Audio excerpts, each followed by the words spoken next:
नमस्कार दोस्तों, स्वागत है आप सभी का आपके अपने YouTube चैनल पर। दोस्तों, नवरात्रों में क्या खाना चाहिए, क्या नहीं खाना चाहिए, कौन सा फल खाना चाहिए, क्या नहीं पीना चाहिए, आज हम विस्तार से आपको बताएंगे। दोस्तों, शास्त्रों के अनुसार बताए गए व्रत चाहे किसी भी प्रकार के क्यों ना हो, उनसे जुड़े नियमों का पालन करना तो अति आवश्यक माना ही जाता है, क्योंकि जो मन के मुताबिक किया जाए वो संघर्ष नहीं कहलाता। कहा जाता है कि मनोकामना को पूर्ण करने के लिए थोड़ा सा संघर्ष यानी कि तपस्या तो करनी ही पड़ती है। इसीलिए ऐसी मान्यता है कि व्रत को पूर्ण विधि विधान से किया जाना चाहिए, तब आपको व्रत का पुण्य लाभ फल मिलता है, आपकी सभी मनोकामनाएं पूर्ण हो जाती हैं। इसीलिए हर शास्त्र यही कहता है कि सच्चे दिल से अगर आपके मन में ईश्वर के प्रति श्रद्धा हो तो बिना पूजा पाठ के ही सारा फल मिल जाता है, और अगर मन में ईश्वर के प्रति शंका हो तो उस मनुष्य को कई जन्मों तक सुख नहीं मिल पाता। भगवत गीता में भगवान श्री कृष्ण ने स्वयं कहा था कि जो मनुष्य सच्चे हृदय से ईश्वर को पुकारता है तो उसका नाता उस शक्ति से जुड़ जाता है जिसे आपने सच्चे हृदय से पुकारा था।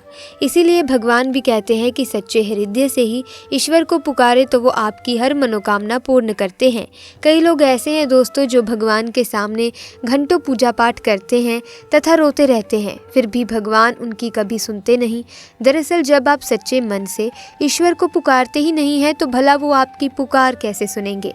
ऐसे में दोस्तों, नवरात्रि का महापर्व इस बार 2023 में 22 मार्च दिन बुधवार को शुरू होकर इसका समापन 30 मार्च को दिन गुरुवार को है। ऐसे में चैत्र नवरात्रि पर मां दुर्गा की कृपा पाने के लिए कलश स्थापना का शुभ मुहूर्त 22 मार्च सुबह 6:29 से सुबह 7:39 तक रहेगा। मुहूर्त में की गई पूजा बहुत ही शुभ मानी जाती है, इससे समस्त देवी देवताओं की कृपा प्राप्त होती है। ऐसे में दोस्तों, आपको ध्यान देना चाहिए कि कहीं आप जाने अनजाने में कोई गलती तो नहीं कर रहे जिसकी वजह से आपको पूजा का संपूर्ण फल नहीं मिल रहा है। ऐसे में आइए जानते हैं कि नवरात्रों के दौरान क्या खाना चाहिए, क्या नहीं खाना चाहिए, क्या पीना चाहिए, कौन सा फल खाने से व्रत संपूर्ण और सफल हो जाता है, और कौन सी ऐसी सब्जियां हैं जो भूलकर भी ना तो बनानी चाहिए और ना ही खानी चाहिए। लेकिन दोस्तों, आगे बढ़ने से पहले आपसे रिक्वेस्ट है कि वीडियो को लाइक ज़रूर कीजिएगा, साथ ही शेयर भी कर दीजिएगा, और अगर आपने अभी तक हमारे चैनल को ही सब्सक्राइब नहीं किया है तो जल्दी से सब्सक्राइब करके बेल आइकन को प्रेस कर दे ताकि नए वीडियोस की अपडेट आपको मिलती रहे। साथ ही दोस्तों, माता रानी का आशीर्वाद पाने के लिए कमेंट्स में जरूर लिखें जय माता दी। दोस्तों, नवरात्रों के दिन सेब जरूर खाना चाहिए। शास्त्रों में बताया जाता है कि भगवान के भोग में सेब आदि जरूर अर्पित किया जाता है। अगर आपका व्रत है तो आपको सेब जरूर खाना चाहिए। केला, पपीता, तरबूज और मीठे अंगूर जरूर खाने चाहिए। इन फलों से व्रतधारी को शक्ति मिलती है और व्रत संपूर्ण हो जाता है। शास्त्रों में बताया जाता है कि नवरात्रों के दिनों में सीताफल जरूर खाना चाहिए। सीताफल खाने से 10 ऐसी बीमारियां हैं जो खत्म हो जाती हैं। माना जाता है कि नवरात्रों के दिनों में सीताफल का घर में प्रवेश होना बड़ा ही शुभ माना गया है।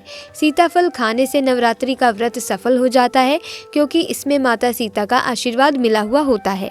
नवरात्रों के दौरान इसे जो भी खाता है उसे दुखों का सामना नहीं करना पड़ता।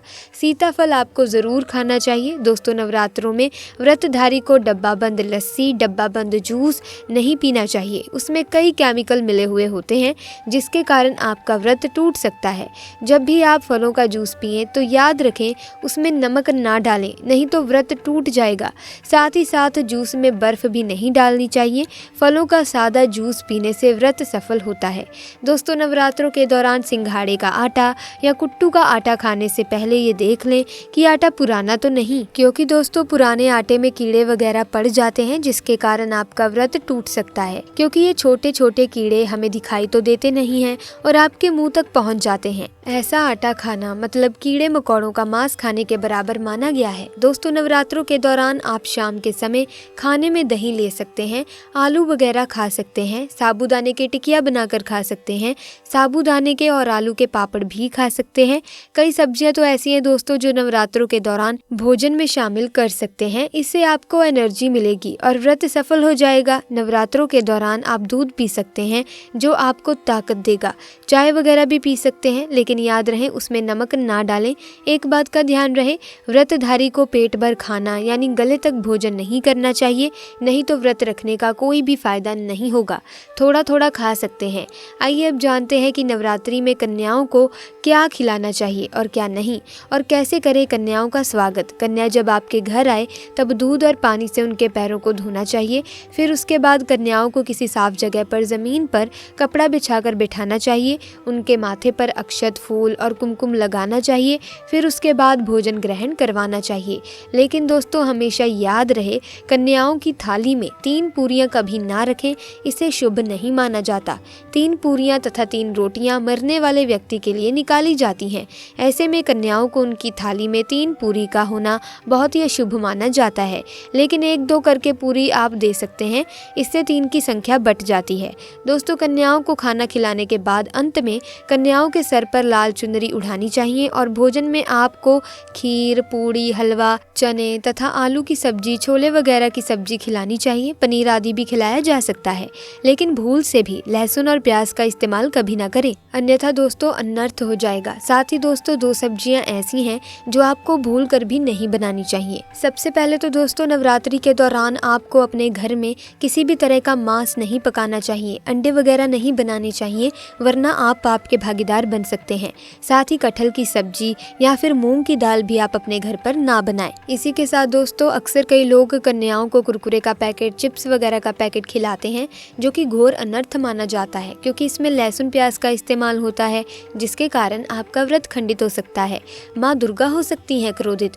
जहाँ आपने 9 दिनों तक लहसुन प्याज का परहेज किया, लेकिन आपकी एक गलती पूरे व्रत को खंडित कर सकती है। कन्याओं को डिब्बा बंद कोई भी ऐसी चीज़ ना खिलाएं जिसमें लहसुन प्याज होता हो। दोस्तों कई लोग कन्या पूजन में खाना घर पर नहीं बनाते और मार्केट से रेडीमेड लाकर ही खिला देते हैं तथा दही जलेबी खिलाते हैं, जो कि शुभ नहीं माना जाता। भले ही दोस्तों आप दही जलेबी खिला सकते हैं, परंतु माता को घर का बना हुआ खाना बहुत प्रिय है, बहुत ही शुद्ध होता है। खासकर नवरात्रों के दौरान घर में पका खाना अवश्य बनाना चाहिए। माता रानी बहुत प्रसन्न होती हैं। घर का बना पका खाना ही कन्याओं को खिलाना चाहिए। इसी के साथ हमेशा याद रखें, कन्याओं को प्लास्टिक के बने डोने में खाना नहीं खिलाना चाहिए। ऐसे बर्तन पूजा पाठ के लिए शुभ नहीं अशुभ होते हैं। कन्याओं को हमेशा स्टील के बर्तन या पत्तों से बने बर्तनों में ही भोजन कराना चाहिए, बहुत ही शुभ माना गया है। दोस्तों भोजन कराने के बाद कन्याओं की थाली में एक लौंग जरूर रखना चाहिए, क्योंकि दोस्तों लौंग देवी शक्ति तथा दुर्गा माँ को अति प्रिय है। लौंग माता शक्ति का प्रतीक होता है। लौंग में नव दुर्गा का वास होता है। इन 9 दिनों में माता रानी को लौंग का भोग अवश्य लगाया जाता है। इसीलिए कन्याओं की थाली में चुपचाप एक लौंग जरूर रख दें, आपका भाग्य चमक जाएगा।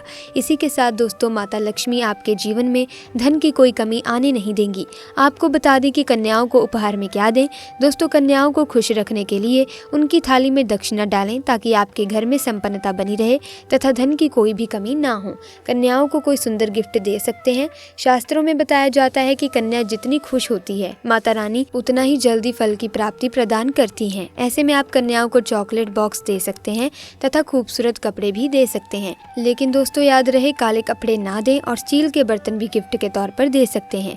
याद रहे, कन्याओं को लोहे का कोई भी सामान नहीं देना चाहिए। दोस्तों जब कन्या आपके घर के लिए प्रस्थान करें तो उनके चरण छू लेने चाहिए और मन में अपनी प्रार्थना को पूरा करें। सच्चे दिल से मांगी हुई मुराद माता रानी अवश्य पूरी करती हैं।